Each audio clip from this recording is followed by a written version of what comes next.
क्या योगी आदित्यनाथ को हराने की साजिश चल रही है? क्या बीजेपी आलाकमान खुद योगी को हराने में लगा है? पब्लिक के लिए पीएम मोदी के बाद सबसे अधिक अगर कोई प्रधानमंत्री पद के लिए मजबूत दावेदारी कर रहा है तो वो है योगी आदित्यनाथ। यूपी के सड़कों पे आपको आवारा गाय बहुत कम दिखेंगी। आज यूपी के सड़कों पे आपको महिलाएं सुरक्षित दिखेंगी। आज यूपी में माफियाओं की जो संख्या है वो खत्म हो गई है। जो माफिया है वो अपने घर में सज्जन की जिंदगी जी रहे हैं। 27 के विधानसभा चुनाव की शुरुआत जब होगी, जब बिगुल बजेगी, आप देखिएगा एक अकेला योगी किस प्रकार से चुनाव लड़ता है और इतिहास में 2027 का विधानसभा चुनाव दर्ज होने जा रहा है। मैं बहुत दावे के साथ इस बात को कह रहा हूं। क्या योगी आदित्यनाथ को हराने की साजिश चल रही है? क्या बीजेपी आलाकमान खुद योगी को हराने में लगा है? यूपी में जो चल रहा है उसको देखकर ऐसा ही अंदेशा हो रहा है। पहले साधुओं का मामला हो या फिर शंकराचार्य विवाद हो या फिर अब राम मंदिर चंदा चोरी, यह सिर्फ एक मामला नहीं है बल्कि योगी के हिंदुत्व वोट बैंक पे प्रहार है। ऐसा मैं क्यों कह रहा हूं, आप खुद सोचिए। 2022 के विधानसभा चुनाव में योगी आदित्यनाथ को हराने के लिए बीजेपी आलाकमान ने सारे हथकंडे अपना लिए थे। मैं बहुत दावे के साथ यहां बैठ के कह रहा हूं कि बीजेपी आलाकमान ने सारे हथकंडे अपना लिए थे, लेकिन योगी जी एक बार फिर से सत्ता में दोहरी और प्रचंड बहुमत के साथ जो है वो वापसी करते हैं, जिसके बाद दिल्ली में बैठे जो कुर्सी है उस पर खतरा मंडराने लगता है। और पब्लिक की अगर मैं बात करूं तो पब्लिक के लिए पीएम मोदी के बाद सबसे अधिक अगर कोई प्रधानमंत्री पद के लिए मजबूत दावेदारी कर रहा है तो वो है योगी आदित्यनाथ। और अब जो तीसरी टर्म है योगी आदित्यनाथ का, इसमें बीजेपी के तरफ से, बीजेपी आलाकमान के तरफ से योगी के सबसे मजबूत जो पक्ष है, जो हिंदुत्व वोट बैंक है, उस पर प्रहार किया जा रहा है। पहले यूजीसी लाया गया ताकि जो युवाओं का वोट बैंक है योगी के साथ वो कट जाए, फिर सवर्ण के जो वोट बैंक है वो कट जाए। सब कोई जानता है कि भाजपा का सबसे अधिक अगर कोई वोटर है वो ब्राह्मण है, राजपूत है, भूमिहार है, बनिया है, लेकिन उस वोट बैंक पे प्रहार किया गया।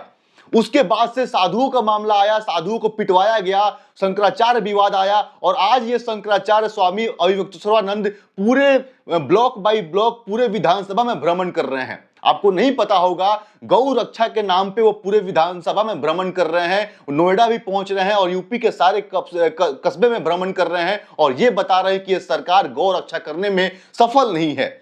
आज यूपी के सड़कों पे आपको आवारा गाय बहुत कम दिखेंगी। आज यूपी के सड़कों पे आपको महिलाएं सुरक्षित दिखेंगी। आज यूपी में माफियाओं की जो संख्या है वो खत्म हो गई है। जो माफिया है वो अपने घर में सज्जन की जिंदगी जी रहे हैं, लेकिन फिर जो योगी का जो मजबूत वोट बैंक है उसको लेकर राम मंदिर चंदा चोरी का जो मामला है वो सामने आता है और इससे हिंदुओं में जो नाराजगी है वो बैठी हुई है। जो कार सेवक है वो नाराज है, जो राम मंदिर के लिए अपने जान दिया वो परिवार नाराज है, जिनको राम में आस्था है वो सारे लोग नाराज हैं।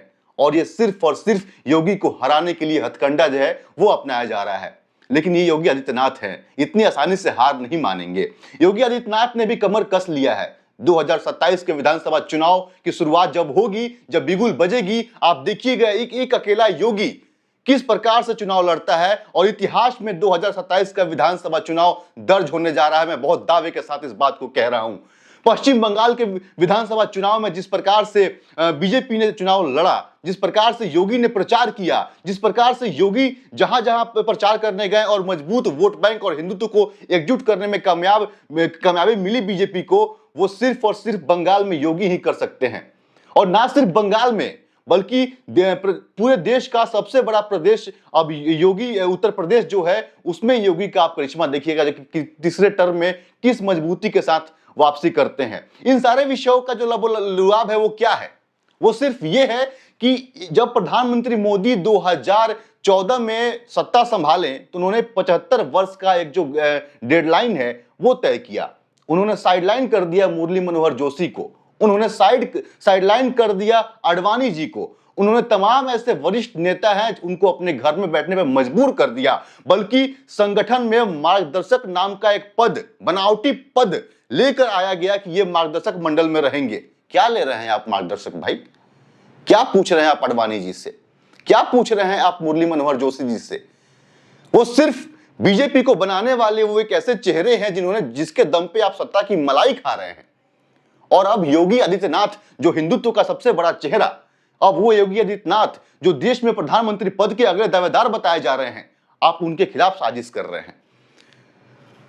एक लॉबी है बीजेपी में जो ये नहीं चाहती है कि जो बीजेपी का शीर्ष नेतृत्व है उसमें कोई और आके बैठे। इसी के तहत जो है सारे हथकंडा अपनाए जा रहे हैं। लेकिन मैं दावे के साथ फिर से एक बार कह रहा हूं कि 75 वर्ष के जब प्रधानमंत्री मोदी हो जाएंगे तो देश में यह मांग उठनी चाहिए कि प्रधानमंत्री मोदी आखिर कब छोड़ेंगे पीएम की कुर्सी। क्या अगले बार 2029 के जो चुनाव है उसमें प्रधानमंत्री मोदी के नाम पे चुनाव लड़ने के बाद प्रधानमंत्री कोई और बन सकता है? ये सवाल देश में अभी से पूछे जाने चाहिए। क्या भाजपा किसको प्रधानमंत्री के रूप में प्रेजेंट करेगी? क्या अमित शाह को प्रधानमंत्री बनना है? प्रधानमंत्री बनना किसको है? पूरे देश के लोग एक ही बात चाहते हैं कि प्रधानमंत्री का जो दावेदार है, प्रधानमंत्री जो इसके बाद बने, प्रधानमंत्री मोदी के बाद, वो योगी आदित्यनाथ हो। और इसी का डर और इसी का जो डर है वो भाजपा को सता रहा है। भाजपा के लिए जो योगी आदित्यनाथ हैं वो बन गए हैं कि ना भाजपा उन्हें घोंट पा रही है ना उन्हें निगल पा रही है। क्योंकि योगी को हटाने का मतलब साफ है कि पूरे देश में एक विद्रोह और बीजेपी के आलाकमान के लिए और जो ये मोदी फैक्टर दिखाया जाता है इसके खिलाफ एक बड़ा विद्रोह हो जाएगा।